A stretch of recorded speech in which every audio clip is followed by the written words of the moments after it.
Okay guys, so we're out in the main shop today, and I want to do a little bit of work on this Cooey model 710. Now it's a Cooey rifle. This is made by Cooey and Winchester. So if you don't know, Winchester purchased Cooey. Not sure how well this is gonna show up. I can't actually see the screen of this camera because the sun is shining on it, but this is Winchester model 710 308 Winchester. Up here it says made in Cobra, Ontario by Winchester Western Canada Limited. So this is kind of one of those transitional rifles. Now it has a couple of issues.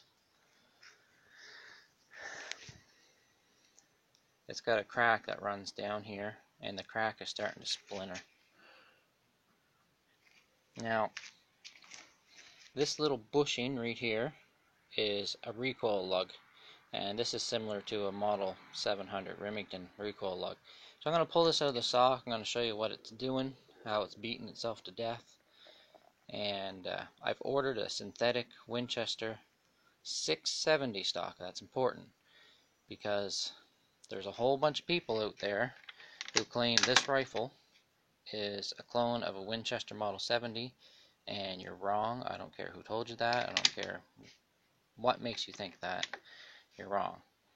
This is a 670 clone. Note the safety. No safety on the bolt. And there's a lot more differences inside. Now there are a lot of similarities, but we'll take a look inside here. So let's get to her.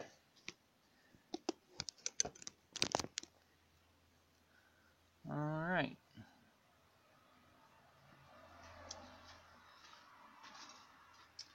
This particular one is fitted with a Bushnell Legend 5 to 15 scope, and these are excellent scopes.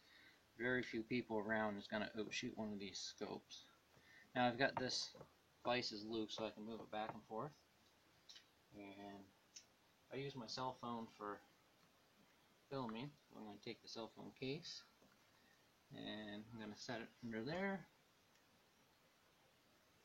Just let the scope set on it. So there's two bolts that hold this down. The one behind the trigger guard and the one up here in the middle. Now this scope has been on and off so many times that these bolts are chewed up. It's pretty bad, but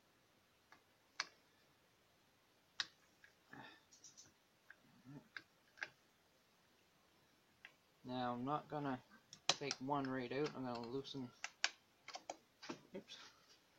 them up a little bit because these are bent from the recoil. So this stock is going to be moving back and forth in those races.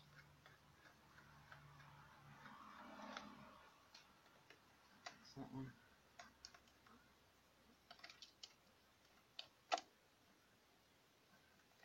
This particular one is a Featherlight model.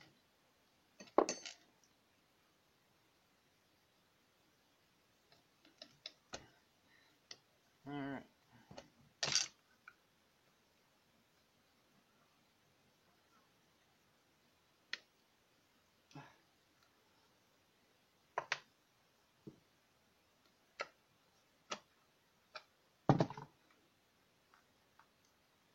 It's fighting me.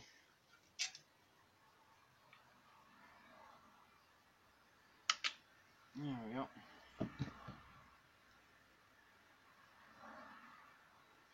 So these two screws take all the recoil on this particular rifle right now. Now, as you can see, the recoil lug is broken off, and it's had a little TIG weld put on there and on the sides to try and put it back in. I don't know why, but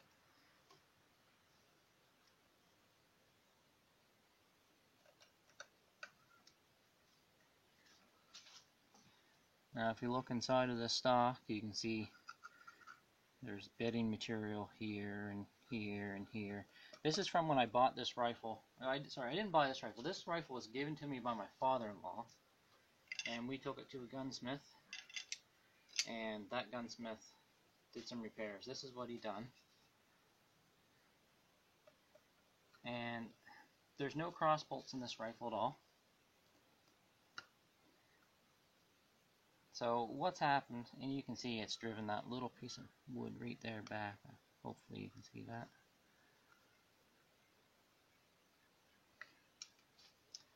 So that little piece of metal is not sufficient for handling recoil. Now, when the new synthetic stock shows up,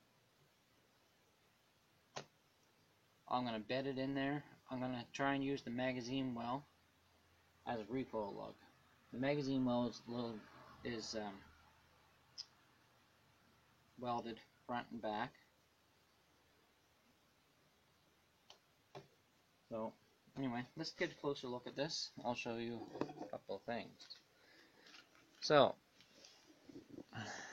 if this was a Winchester Model 70, you would have a different style trigger. This is not a Winchester 70 trigger.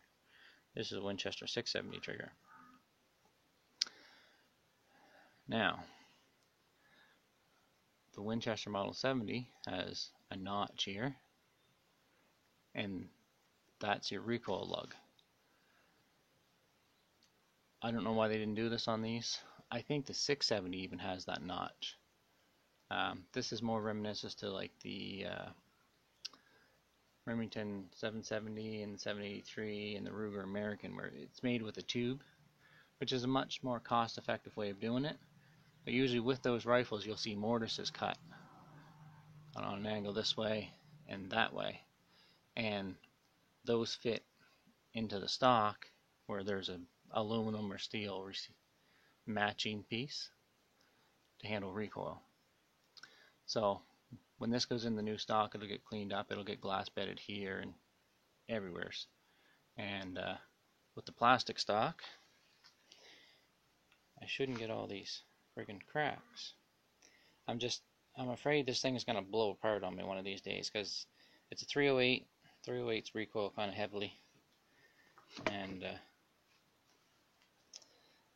I don't want that thing coming apart. Just going to roll this over on the side. Sorry for the sketchy camera work, guys, but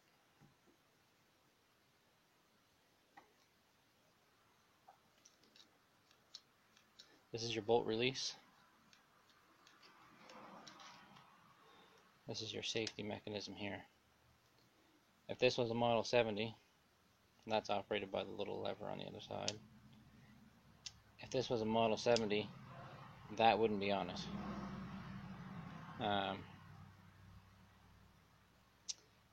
It's got the adjustable trigger like the Model 70s and all that. When I got this rifle, I had about a 15-pound trigger, and there's two little washers I added in here. So this is supposed to have one nut over here and two over here. I couldn't get enough adjustment to get a decent trigger pull on it, so I had to rearrange and whatever. It's still safe. So that's about it. I just wanted to take this apart and inspect it prior to the new stock. So hopefully somebody finds this video informative. And this one has a blind magazine, by the way. So if you have one of these, they're great rifles, don't get me wrong, but they really need a recoil lug, and at the very minimum there should have been one installed right here. This is really where this, sorry, that's so about there, the back of the magazine. You'll see most rifles, hard recoiling rifles, will have two cross bolts. It'll have one here and it'll have one here. This doesn't have either one of those. That's why it's getting all beat to pieces. You can see this recoiled back enough that the bolt handle sheared that off, and it's starting to do it again.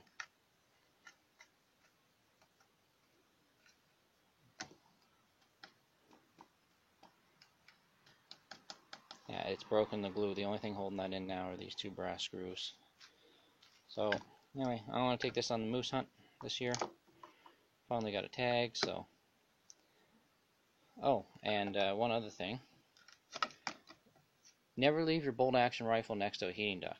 I had this out and it was raining. I brought it home and I set it next to the heat duct just to kind of warm it up and get the water off it. And what ended up happening is I warped the stock, and that's why that little rubber wedge is in there, because this went from shooting a 1/4 inch group, basically you put round after round after round in the same hole, to about 6 inches, and couldn't figure out what was going on. Then I realized that stock was warped, and I stuck that wedge in there, and that brought me down to about 2 inches, so that was, you know, good enough for hunting. But the new stock should fix all that. I just wanted to share everything with you guys and hopefully inform some people. I don't even comment, I don't do anything. When I see someone saying, oh, it's a Model 70 clone, I keep my mouth shut. I'm tired of it. I don't want to hear it anymore, because everyone, oh no, you're wrong, it's definitely a Model 70. I know, my brother's father's cousin's friend's estranged whatever had one. Okay, that's good for you, buddy, but I'm telling you, I've got one. I did a trigger job on one, and I know fucking well that it's not a Model 70. So anyway, thanks for watching, guys, and see you next time.